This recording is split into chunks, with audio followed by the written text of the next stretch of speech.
Hey there, folks. Welcome back to Succinct Psychology, or as we like to call it, Succinct.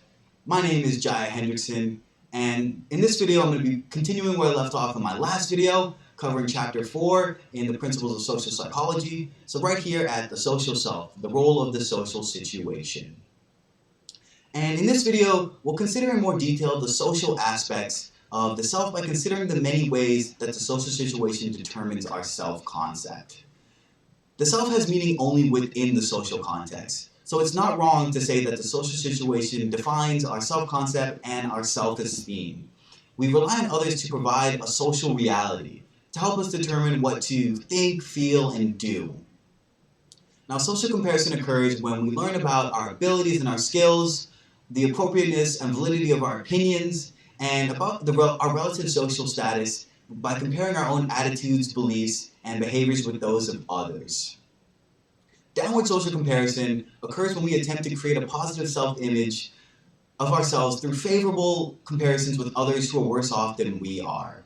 So, for example, if we didn't get the best grade in our exam and we weren't too happy about it, and then we knew that someone else got a lower grade, well, we could make a downward social comparison and we might feel a little bit better about our grades. Now, upward social comparison occurs when we compare ourselves with somebody who's better off than we are. And although upward social comparison may lower our self-esteem by reminding us that there's others that are better off than we are, it can also be useful because it provides us with information that can help us do better, help us imagine ourselves as part of a group of successful people that we want to be like, and give us hope. Here's a funny little Garfield comic of comparing downward social comparison. So, feeling down, hey, you're not this guy. There, feeling better? It's a pretty funny example of downward social comparison. Another way that we use other people to create a positive self-image is through our group memberships. We use the social situation to gain self-esteem by perceiving ourselves as members of important and valued groups that make us feel good about ourselves. Social identity refers to the positive emotions that we experience as members of an important social group. Now, normally, our group memberships result in positive feelings, which occurs because we perceive our groups and thus ourselves in a positive light. So if you're a Midwesterner at heart, or if you live in the best fraternity house on campus, your membership in the groups is because it becomes who you are, part of who you are. And the membership makes you feel good about yourself.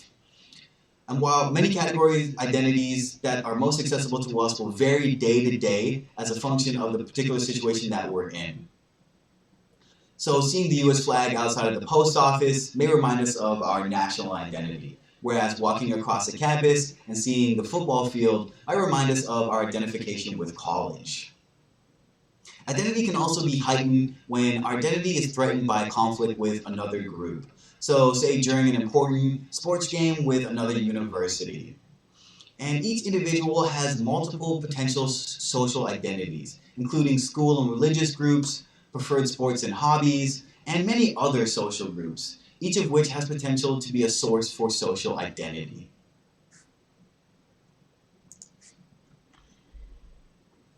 So here's just a list of a variety of social identities that were reported by a sample of college students. So we have in the relationship section, we got widows, divorced person, woman, man, lover.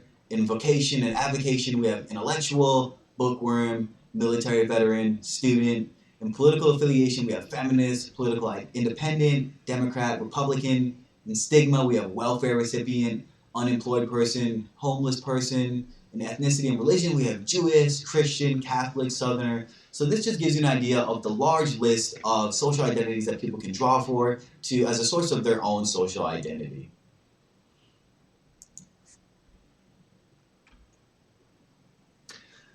Robert Cialdini and his colleagues studied the idea that we can sometimes enhance our self-esteem by basking in the reflected glory of our in-groups and of others that we know.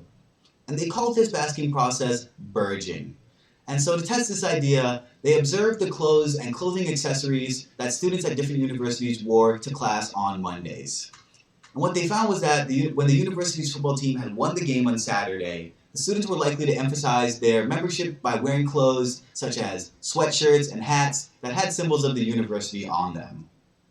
However, if the school lost, then they were significantly less likely to wear clothing that symbolized their school.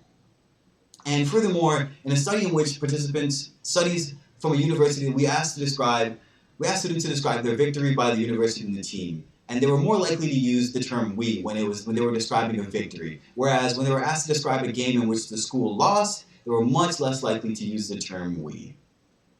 And so this emphasized that we're a good school and we beat them, provided a social identity for these students, allowing them to feel good about themselves.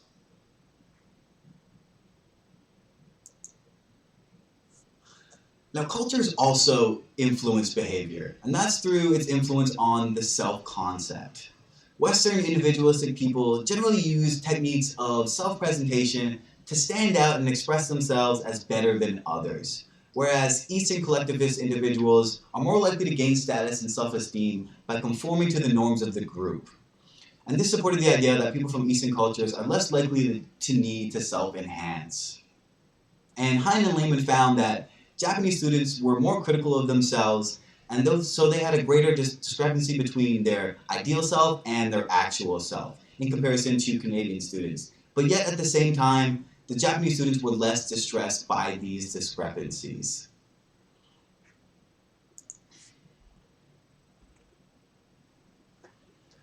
Now, one simple yet powerful demonstration of how culture influences our self-concept is a study that was conducted by Kim and Marcus.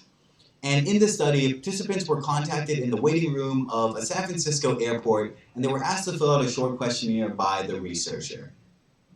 The participants were selected according to their cultural background, such that one half of them indicated they were European Americans whose parents were born in the United States, and the other half were Asian Americans who indicated that their parents were born in China and that they spoke Chinese at home. And so after completing the questionnaire, which wasn't actually used for data analysis beyond determining what their cultural backgrounds were, the participants were asked if they would like to take a pen as a token of appreciation. And so the experimenter extended his or her hand, and that contained 5 pens. And the pens were organized such that 3 or 4 of them were of the same color, and 1 or 2 of them were of a different or unique color.